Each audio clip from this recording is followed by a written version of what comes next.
Hi, my name's Shalom Brune-Franklin and I'm here with Bazaar UK today to share with you what you don't know about me. The 3 words that my friends would use to describe me is a good egg. It makes me angry when you hold a door open for somebody and they don't say thank you. What makes me genuinely 0 to 100 blood boil is when people mistreat the most vulnerable members of society, the elderly or children, yeah.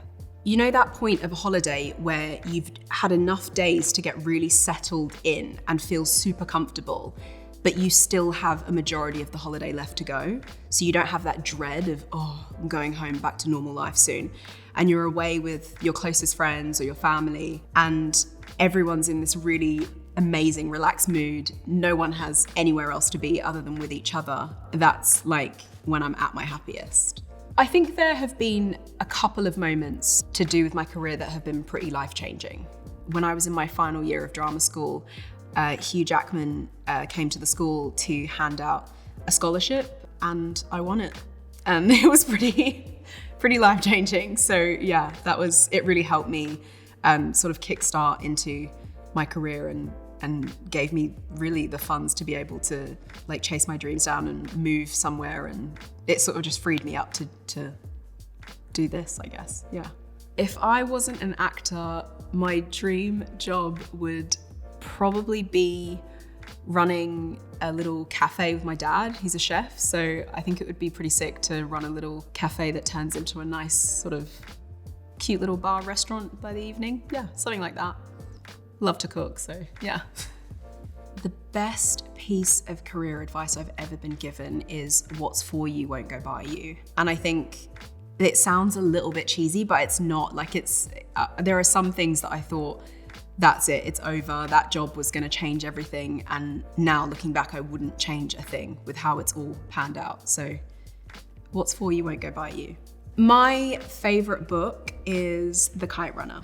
I would have just come back to London when I first read it, so I would have been maybe 21. It's one of those books where you remember where you were at all the really dramatic moments of it. And I thought it was a smart idea to read it on the tube, when I was going to and from auditions and things. My mum had suggested the book to me.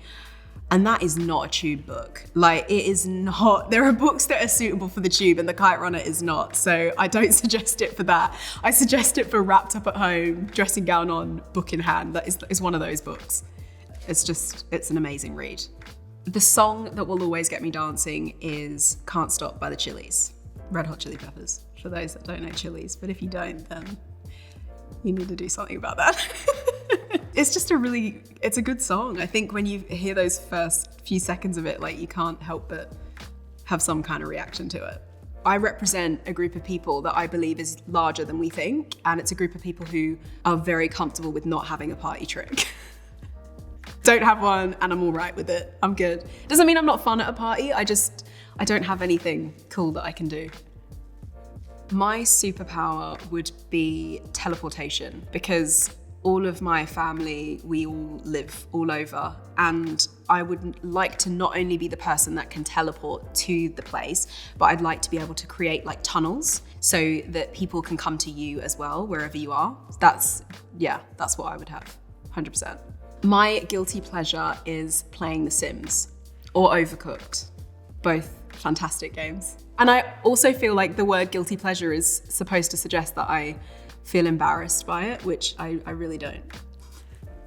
The best gift I've ever been given, my grandma and I call her Carmère. She's French, and when we were little, we couldn't pronounce grand-mère properly, so we call her Carmère. And she wears this amazing golden medallion that she got in Lourdes. We have almost a mother-daughter relationship. There's lots of bands between us, and I was basically just you got to put that medallion in the will for me, right? Because I need that. And we would always joke and she'd be like, oh, okay. And I remember one Christmas, we were all having breakfast together and we decided to do gifts then. And she handed me this little box And I opened it up and it was the medallion. And she said to me that she shouldn't have to die for me to, for her to see me enjoy something that I love. And I just like burst into tears and thought, there's no way I'm accepting that. So I gave it back. I was like, I'm not taking your medallion off you. It was a joke.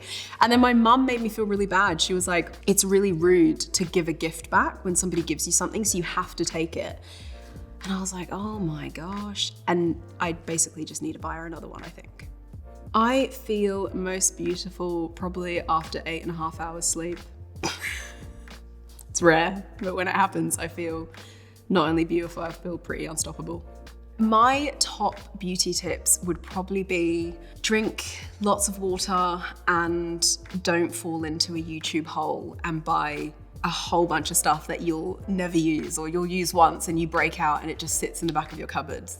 That's probably it. Keep it simple, keep it simple. Self-care means to me working on being kinder to yourself, I think, is really what it means to me at the moment. I think it's always changing what self-care looks like in your life, but right now I think it's just being kinder to yourself. The advice I would give to my younger self is don't get the £5 wax and tint from your grandma's local nail salon, because you have no idea how long it takes to grow back eyebrows.